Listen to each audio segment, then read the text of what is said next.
ارباب دانش، سود کے بارے میں اللہ فرماتے ہیں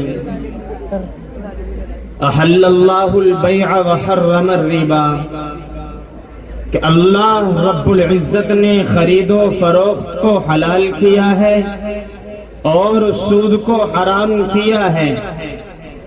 سود سے قطعی اجتناب پوری امت کے لیے لازم اور ضروری ہے۔ سود کا ایک قطرہ بھی پوری حلال کمائی کو برباد کر دیتا ہے۔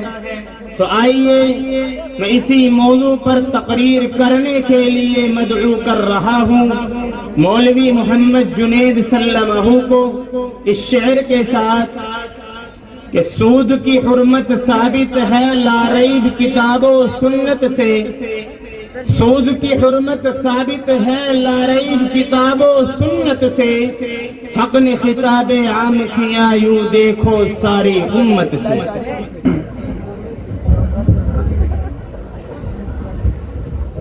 حامدا ومصليا أما بعد، فأعوذ بالله من الشيطان الرجيم، بسم الله الرحمن الرحيم، أحل الله البيع وحرم الربا، صدق الله العظيم۔ حکم مستحکم اور مخاطبین محترم، سود ہمارے مسلم معاشرے کے لیے دیمک کی حیثیت رکھتا ہے، جو اندر انسان کو اس طرح کھا لیتا ہے کہ صرف ڈھانچہ رہ جاتا ہے، باقی اندر سے بالکل کھوکھلا ہو جاتا ہے۔ اس سود کی نحوست سے ہزاروں خاندان نانے شبینہ یعنی ٹکڑے ٹکڑے کے محتاج ہو گئے اور لاکھوں کی جائیداد کوڑیوں کے مول فروخت ہو گئی۔ میرے عزیز ساتھیوں، یہ سود کی وبا آج سے نہیں بلکہ رحمت للعالمین صلی اللہ علیہ وسلم کی آمد سے پہلے ہی سے یہ کائنات انسانی بربادی کے در پہ ہے، اور آپ صلی اللہ علیہ وسلم کے زمانے میں اس سود کی حرمت نازل ہوئی اور اعلان ہوا احل اللہ البیع وحرم الربا۔ اللہ تبارک و تعالیٰ نے بے کو حلال قرار دیا اور ربا کو حرام قرار دیا۔ آج کے دور میں زندگی کے ہر شعبے میں غیر معمولی اضطراب، ہر طرف بے چینی کا عام مشاہدہ ہے۔ انصاف کی نظر سے اگر غور کیا جائے تو یہ حقیقت کھل کر کے سامنے آتی ہے کہ اس بے چینی کا واحد سبب احکام الہیہ سے غفلت برتنا اور محرومات کو مختلف تعویلات سے حلال کرنا ہے،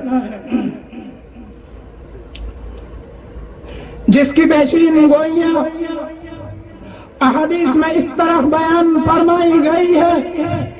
ایک زمانہ آئے گا، ایک دور آئے گا، لوگ حرام چیزوں کو نام تبدیل کر کے استعمال کریں گے۔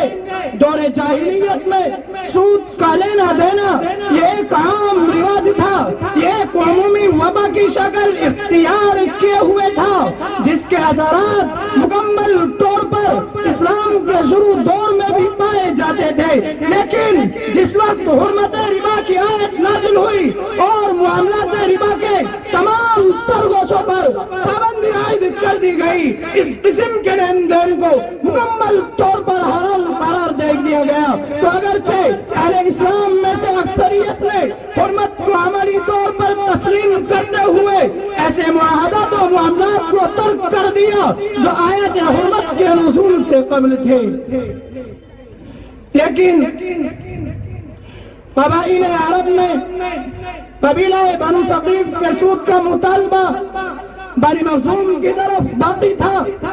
جب بنی مخزوم مسلمان ہو گئے تو انہوں نے اپنی سود کی رقم ادا کرنا برا سمجھا۔